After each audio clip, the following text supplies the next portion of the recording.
जब प्यारे नबी हजरत मोहम्मद की उम्र मुबारक 40 साल हुई तो आप अक्सर मक्का से दूर गारे हिरा में इबादत और गौर व फ़िक्र के लिए तशरीफ ले जाया करते थे।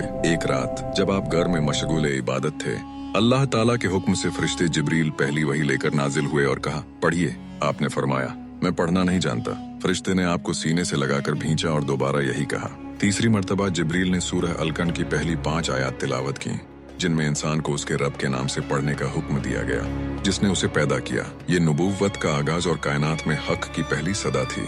इस अजीम वाक़े के बाद आप पर एक खास कैफियत तारी हो गई और आप तेजी से घर तशरीफ लाए। आपने हजरत खदीजा से फरमाया, मुझे कंबल ओढ़ा दो, मुझे कंबल ओढ़ा दो। जब आपकी तबीयत संभली तो आपने सारा वाक़या बयान किया। हजरत खदीजा ने कमाल हिम्मत और बसीरत का सबूत देते हुए आपको तसल्ली दी और कहा कि अल्लाह आपको कभी तन्हा नहीं छोड़ेगा, क्योंकि आप गरीबों की मदद करते हैं, मेहमान नवाजी करते हैं और हमेशा सच बोलते हैं। इसके बाद वो आपको अपने चचा ज़ाद भाई वरका बिन नौफल के पास ले गईं, जो आसमानी किताबों के आलिम थे।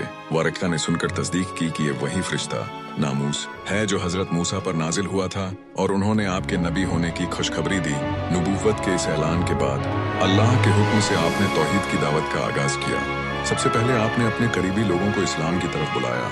ख़वातीन में हजरत खदीजा, बच्चों में हजरत अली और गुलामों में हजरत ज़ैद बिन हारिसा ने सबसे पहले इस पुकार पर लब्बैक कहा।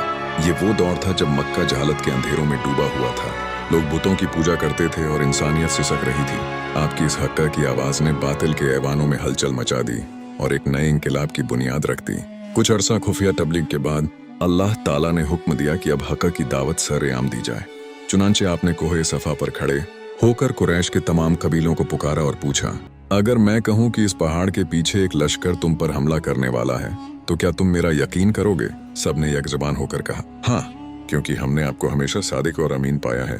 तब आपने ऐलान फरमाया कि अल्लाह के सिवा कोई माबूद नहीं और मैं उसका रसूल हूँ।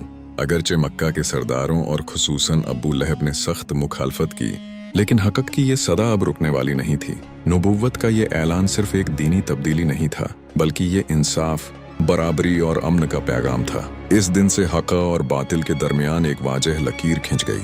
आपने जुल्म और सितम के बावजूद साबित कदमी दिखाई और साबित किया कि सच्चाई की ताकत हर मादी ताकत से बढ़कर है। ये पहली सदा आज भी पूरी दुनिया में गूंज रही है।